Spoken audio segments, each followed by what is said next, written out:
zəif mömindən Allaha daha sevimlidir və daha xeyirlidir. Və fi kullin xayrun. Deyir, hamısında xeyir var. Yəni, zəifində də, güclüsündə də möminlərin xeyir var. Və sonra buyurur ki, Peyğəmbər sallallahu aleyhi ve sellem İhris alə mən yənfa'uk və istə'in billah və la tə'ciz. Sənə fayda verən işlərə həris ol. Və istə'in billah, Allahdan yardım istə. Və la tə'ciz, aciz qalma, aciz olma. Deyir ki, və in asabəkə şeyun fələ təqul Ləv ənni fəaltu kənə kəzə və kəzə. Deyir ki, əgər sənə deyir, xoşa gəlməyən bir iş baş verərsə, yəni bir iş baş verərsə ki, sən o işdən xoşun gəlmir və demək ki, əgər mən belə etsəydim, belə-belə olardı. Əgər mən belə etsəydim, belə-belə olardı. Və lakin qul, lakin de ki, məşə Allah fəalə. Allah istədiyini edir. Yəni, Allahın istədiyi olur, Allah istədiyini edir.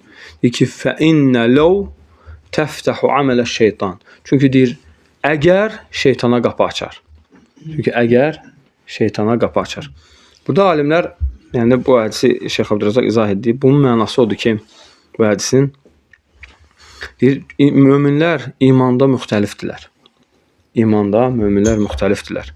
Yəni biri var güclü iman sahibi, biri var zəif iman sahibi. Yəni güclü iman sahibi təbii ki, Allaha sevimli olacaq. Yəni, burada əsas güclü mömin, zəif mömin deyəndə hansı, nə qəsd olunur? İman gücü. Əsas iman gücü qəsd olunur. Çünki Allahın sevgisi insanların yəni, pullarına, mallarına və bədənlərinə, qol qüvvətinə görə deyil.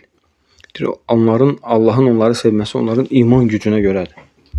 Çünki necə ki, digər bir hədisdə gəlib, deyir ki, qiyamət günü Peyğəmbər sallallahu aleyhi ve sellem deyir ki, elə bir kişi gələcək, cüssəsi, bədəni deyir, çox yekə olacaq. Lakin deyir, Allahın qatında onun deyir, ağaca qanadı qədər dəyəri olmayacaq. Nəyə görə? Sən cüssəsi böyükdür, amma yəni, imanı olmayıb. Ona görə Allah qatında dəyəri yoxdur. Ona görə yəni, əsas iman gücüdür.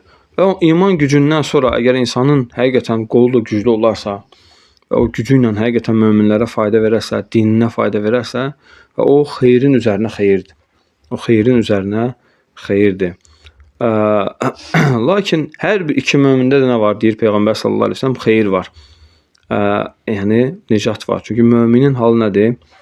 Yəni, xeyirdir, səadətdir. Dünyada və axirətdə onun xoşbəxtçiliyidir. Yəni, iman gətirən elə bir insan yoxdur ki, Allah onu yəni, dünyada və axirətdə xoşbəxt etməsin.